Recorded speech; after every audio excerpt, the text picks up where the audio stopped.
niyo yung malawak na lupa na yan.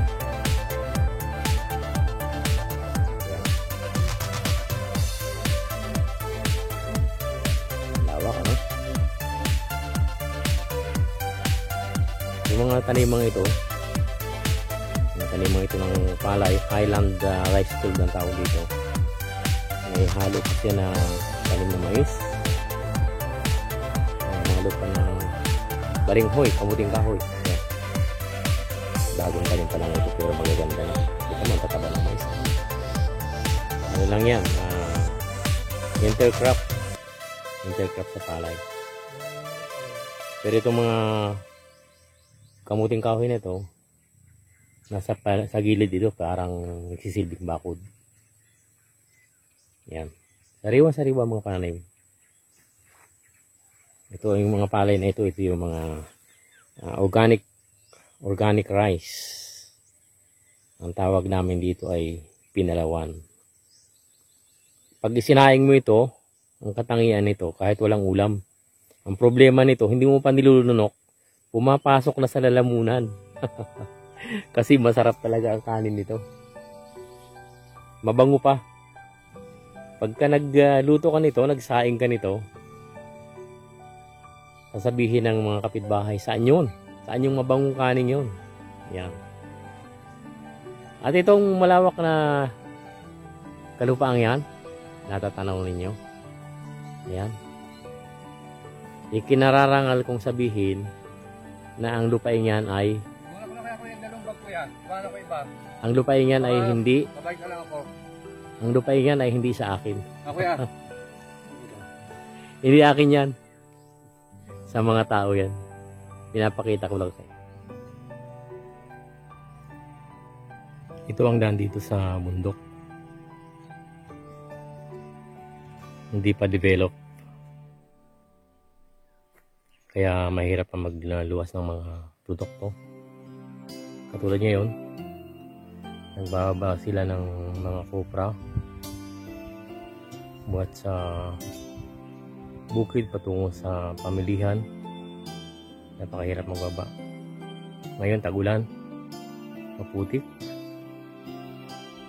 mahirapan ng mga tricycle sa pag-arangkada. Napakalayo pa ng pagdadala doon pa sa malayo nga. Malapit sa bayan. Ganyan talaga ang buhay sa bukid. Pero sinasabi ko sa inyo, dun sa mga hindi nakakaranas ng buhay sa bukid, napakasarap ng buhay sa bukid. Less stress. Hindi ka masyadong pressure dito. Pag may pagkain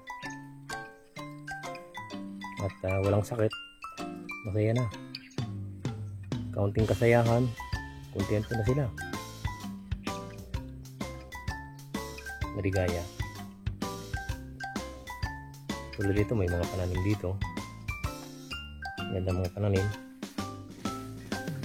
Tahimik. Mahalaga tahimik. Makikita niyo yung bahay na sa baba. Ayan. Maliwalas. Presko. Tamang-tamang sipi ng hangin. Ayan ang buhay sa bukid. Kaya kahit ako dati nakatira sa Manila, mas pinili ko ang probinsya. Bagamat hindi ako dito nag-i-stay, may bukid rin ako dito. At meron din akong bahay dito.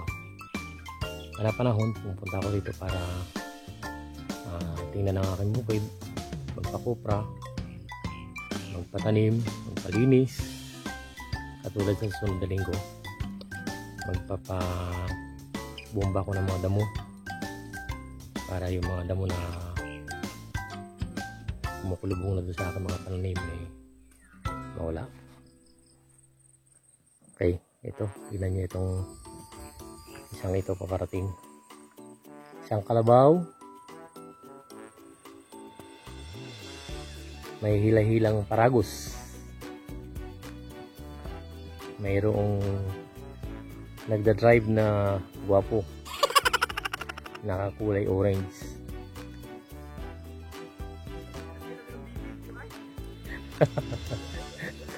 Ayan oh. Ayaw mo yan? Makapanood ka sa ibang bansa. Ayan. Ito po si Pau. Yan oh. Gwapo talaga yan. Oh. Pagod na pagod ang kalabaw.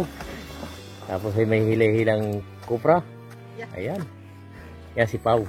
Ang magandang lalaki ng Anunang. Dito po sa Anunang Layo. Ayan. Ayan o. Kinakarga sa ganyang klase ng sasakyan. Tricycle. Top down.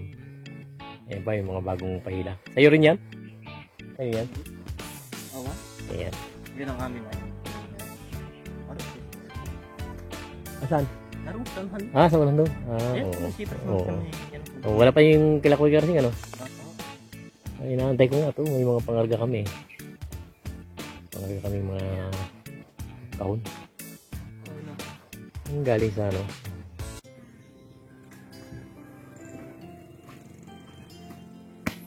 Ito ang pagkakarga ng kupra dito sa Quezon. Punong-puno.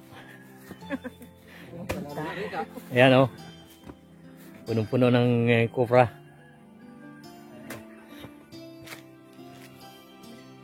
Wala nang mapwistuhan.